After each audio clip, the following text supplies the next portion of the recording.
Manning Johnson was an American Negro who loved his country, and he loved it enough that he saw beyond Uncle Tom. And what he saw there was Uncle Sam. A communist of stature within the international conspiracy, Manning Johnson had the strength to renounce communism when he discovered for certain that its purpose was to use the Negro as a device to help commit all Americans of all colors to a slavery far worse than anything the pre-emancipation American Negro had ever experienced. You are about to listen to Manning Johnson's farewell address. It differs from traditional farewell addresses in that Johnson did not know that this was to be his final speech. He died shortly after the speech was delivered. There is a widespread belief that Mr. Johnson's death was the result of enemy conspiracy.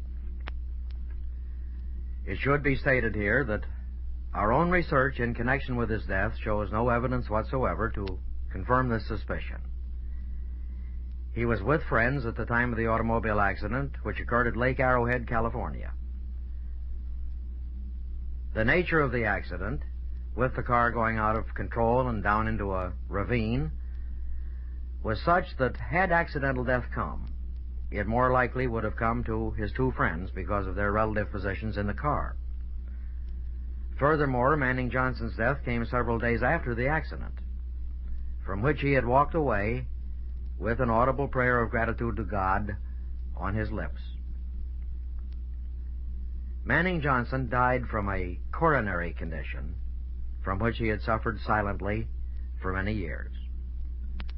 The coroner's report, of which I hold a true copy in my hand, corroborates what I have just said about Manning Johnson's death. Manning Johnson served his nation in the military. His remains lie today in Fort Rosecrans Military Cemetery, San Diego, California. For those who may be in the area and wish to visit the grave, the number is 473 in Section U. There is no record of the exact date Manning Johnson delivered this address. We do know that it was made in the Broadway Tabernacle in Seattle, Washington. We preserve the speech on this record for posterity, and we present it with malice toward none, but rather with the belief that had its wisdom and sheer logic reached enough Americans at the time the speech was made, the communists never could have succeeded in provoking the violence and insurrection we have unhappily witnessed.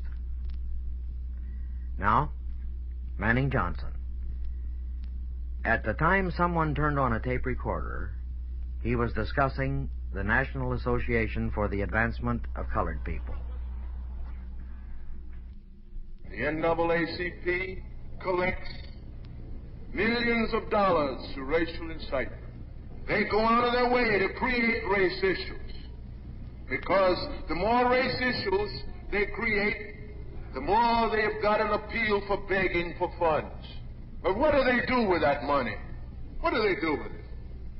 They do not spend one single cent to build any factories or shops to create jobs or to contribute to the development of free enterprise in our country. They're not interested in that. In fact, when they hold a convention, they don't even go near the Negro neighborhood when they're spending their money. In Cleveland recently, when they held their convention, they collected money from the business people in Cleveland, the colored business people. They went to a white hotel and they ate in white restaurants. They didn't spend any money in the Negro business places. And yet they say that they're for the race. It's unfortunate that when they were in Washington at this so-called summit conference, they went to the Raleigh Hotel, the white hotel on Pennsylvania Avenue. They ate in the restaurants there. They didn't even go near the colored community. They're supposed to represent the colored people. They do not want to spend one single penny of the money that they collect for the purchase of land and home construction. They're not interested in that. because they consider the purchase of land and development of a Negro community as segregating yourself. They'd rather see the Negro with nothing and to have that kind of thing developed. They're only interested in one thing, to get into every neighborhood, but build nothing yourself. They spend nothing for specialized training for talented youth.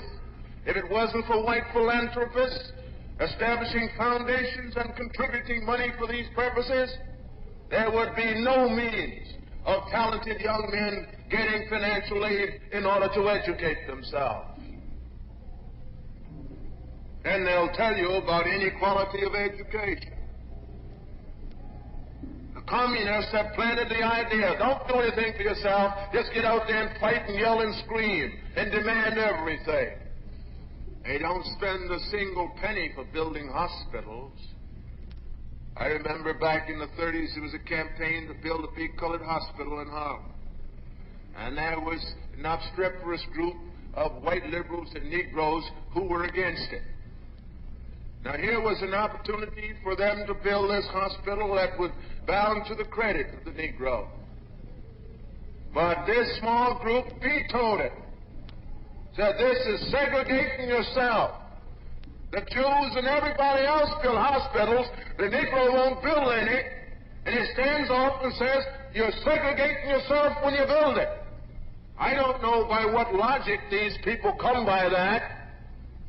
That's a good excuse for doing nothing. And you merit nothing but contempt, because when you don't do anything, people don't have anything but contempt for you.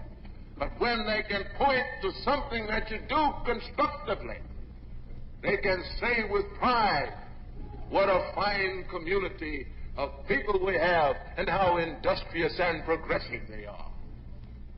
That goes far in the direction of breaking down any prejudice than anything else could do.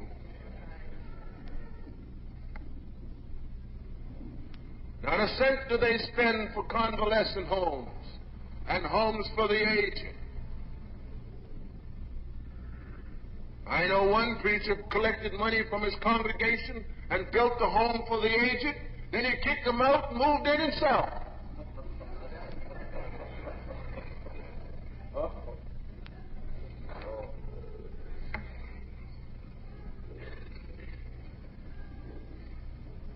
They don't spend a cent for classes in personal hygiene and sanitation, care and upkeep of property, combating crime and juvenile delinquency. They'll point to juvenile delinquency and crime among the white groups and say, well, there's crime over there, so we got it among ourselves, as if the existence of crime among other racial groups justifies crime among Negroes. And if other groups don't do anything, then they are justified in not doing anything. They don't spend a single penny to aid the Negro youth in preparing for stiff job competition. There are many other things that I could talk about that they don't even consider doing. They'll tell you that's not within our field. You know why that's not within their field? It's because to do those things would eliminate all of this racial friction and unrest, because they would be so busy doing things constructive that will let the Negro lift himself up by his bootstraps that he wouldn't have time to go around and create friction. The communists sold them the idea that a Negro community is a ghetto. That isn't so. Every race and nationality has a community. It's natural for people of the same race and nationality to move in an area and the others come in, and before you know it, you have a community. You go one end of this country to the other. You'll find a German community.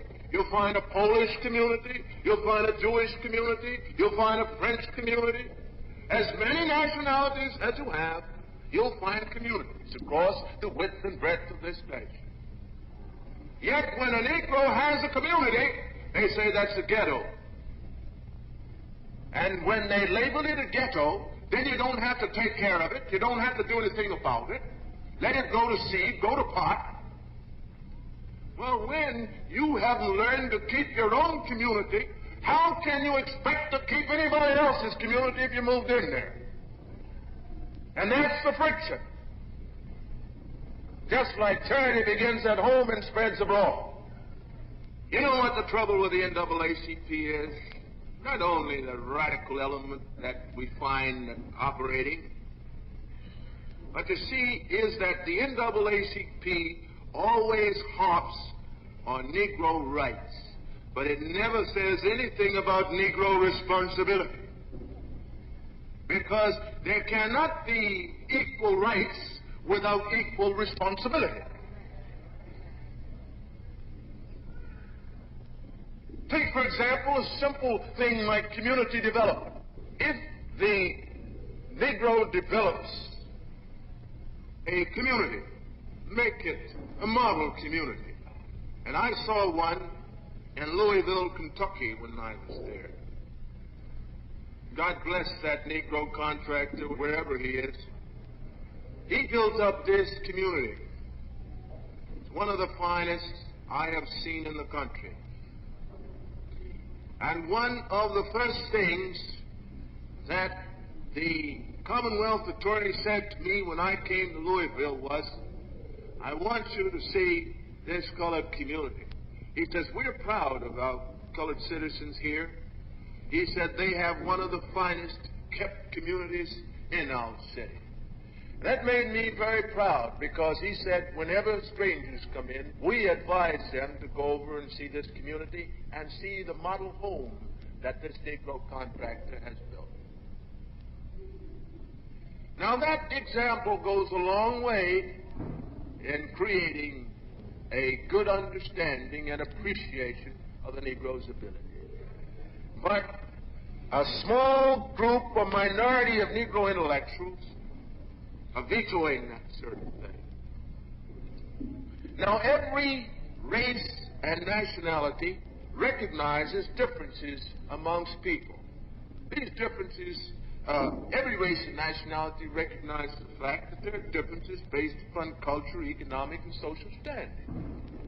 Whether you are German or Greek or Polish or any other nationality, they recognize it. Because some people are more studious than others. They study more and they acquire knowledge. People are more industrious than others and they acquire wealth and position. Then there are people who have traditions and background of culture. So they're just taken for granted. They have naturally, people gravitate according to their level in society. It's a natural thing. But certain intellectuals, they are telling the Negro that we're going to clash everything. We're not going to recognize this as far as the other groups are concerned. If they don't let us in, we're going to call them discriminators. They don't let us in, we're going to call them discriminators. And when they do that, they cause a lot of friction and bitterness. And people who had no prejudice against them automatically become prejudiced. Because they know that the very persons that you're trying to bring in do not, on the basis of their cultural, financial, or any other standing, belong there. Even the Negroes themselves have a caste system. There are certain Negroes who don't associate with other Negroes and don't want them around. They have their dances and their parties and their affairs. And other Negroes, except they get an invitation, can't come in.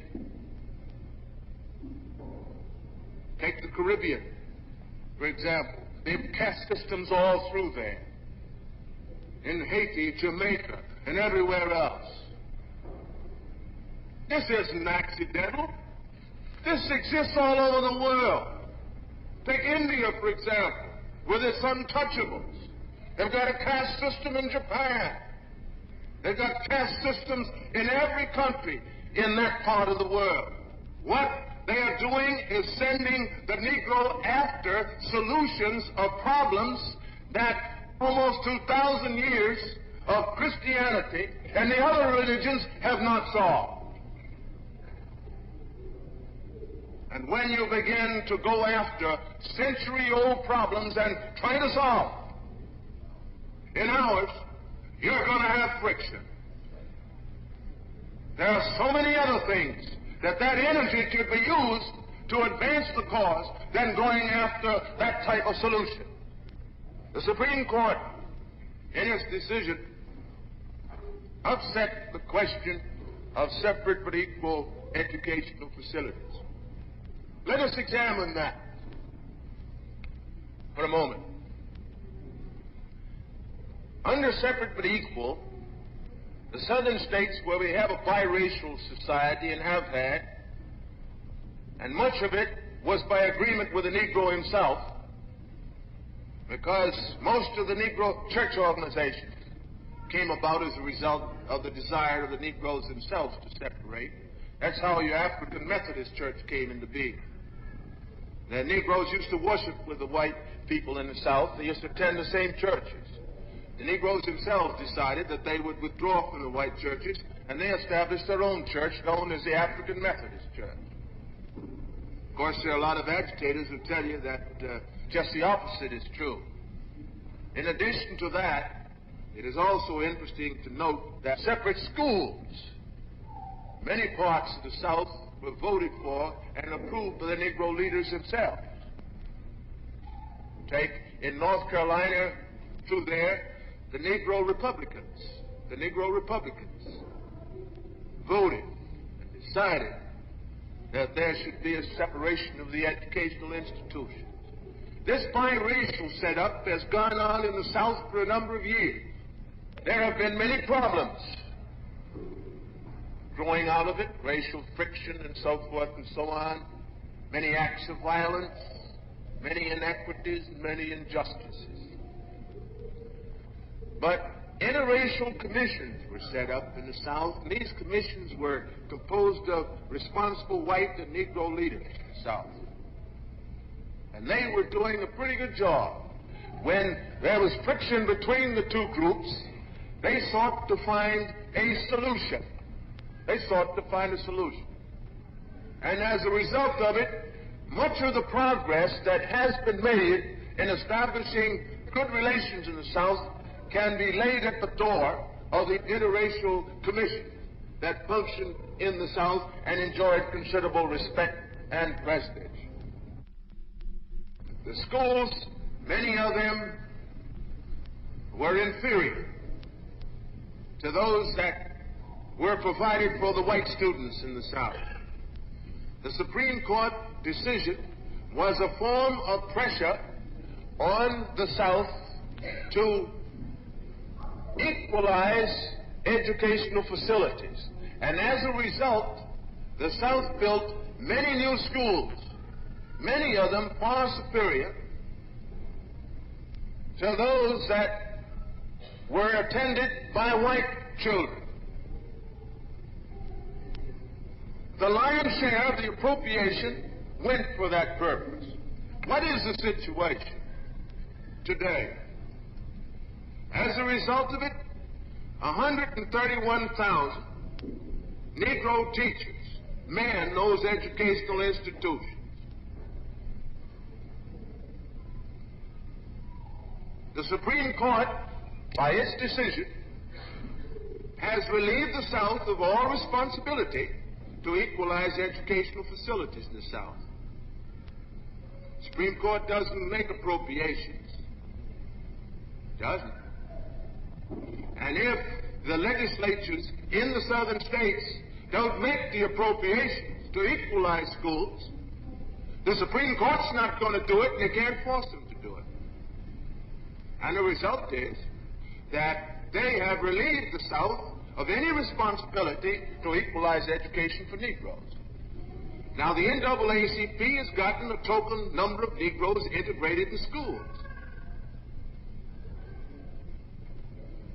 They consider that a great victory. But I say it's a Pyrrhic victory. In the first place, who said that Negroes can't get an education in the South? Any Negro in the South who wants an education can get one. And the facilities were gradually being equalized. Who said that 130,000 Negroes were so inferior that they are incapable of teaching their own children? Now, if a Negro thinks that his own people are so incapable of teaching his own children, how should he expect white people to send their children to that inferior Negro teacher? And like it. And I wouldn't let the Supreme Court or anybody else put the stigma of inferiority on teachers of my own race.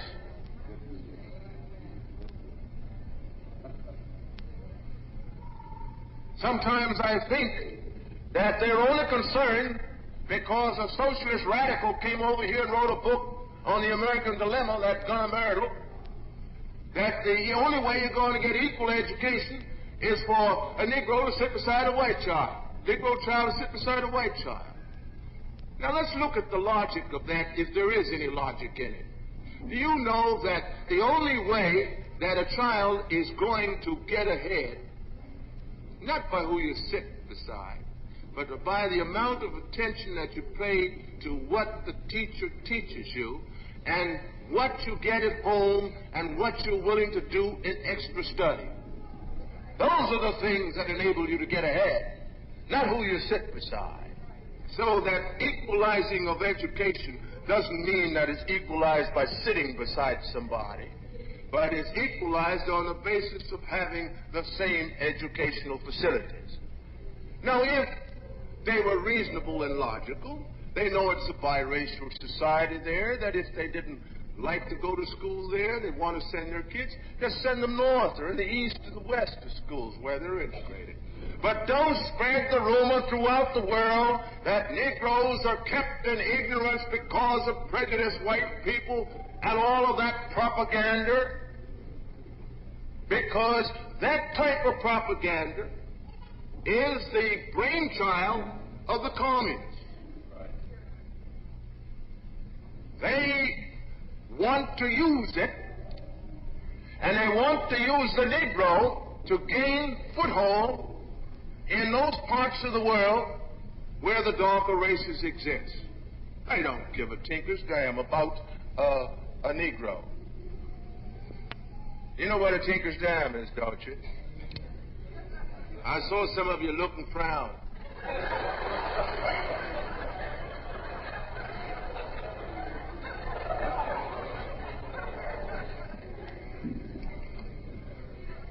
Well, a guy that tinkers uses a soldering iron. He uses a soldering iron. So he builds a little dam.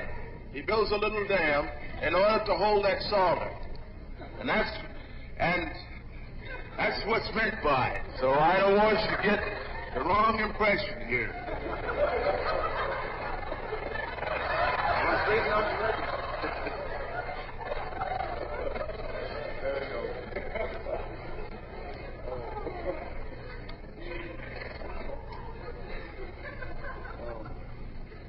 But what the Supreme Court did was open the Pandora box. They have created the fertile soil for the operation of the worst type of elements on both sides. And as a result of this, race relations have been set back 50 years in this country. Americans who were previously gradually working out their problems, and when there were solutions of these problems, they came from the heart, and there wouldn't be any going back on them.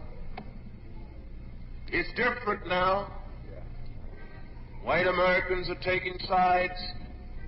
Negro Americans are taking sides. That friendliness that existed at the workbench and over the backyard fence beginning to vanish in the thin air. There are tensions, bitterness, frustration, and hate. And America, as a result of all of this, faces a long period of tension, bitterness, and distrust. All of the goodwill and brotherhood that has been built up over the years has gone practically by the board. And heaven knows where it will end. I remember back there in this resolution, all of this that's transpiring today, the communists talked about in 1928. In section number 7, for example, says the Negro question in the United States must be treated in its relation to the Negro questions and struggles in other parts of the world.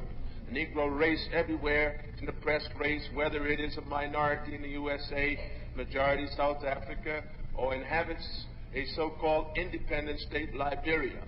The Negroes are oppressed by imperialism. A strong Negro revolutionary movement in the USA will be able to influence and direct the revolutionary movements in all those parts of the world where the Negroes are oppressed by imperialism. Now, this was in 1928. So, it is clear that the communists are deliberately developing issues and campaigns and actions that could be used for propaganda among the Negroes and among their blood brothers in Africa.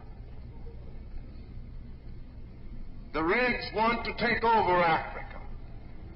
They want to drive out the British, the French, the Belgian, and the Portuguese. And they want to replace their rule with Soviet rule, in spite of all of the objections that I have against any other ruling in Africa. I say Africa should be for the Africans. But I would prefer seeing them there than to see Red Russia go in. Because under them you have hope. But under the communists you have none. Of course, the Reds seek to exploit the national ambitions of the Africans. They took some of the young Africans to Moscow. They sent them to school. They gave them training. And then they sent them back to Africa to take part in and lead the African nationalist movement. They promised them arms and money and everything else, much of which they gave them. Moscow isn't interested in African freedom. They're interested in using the African for their purposes. And when they get through with him, they'll make him work for them. And when he tries to rebel, they'll bring the Red armies from China and Russia to crush him with superior arms. You can't play with those devils without getting burned.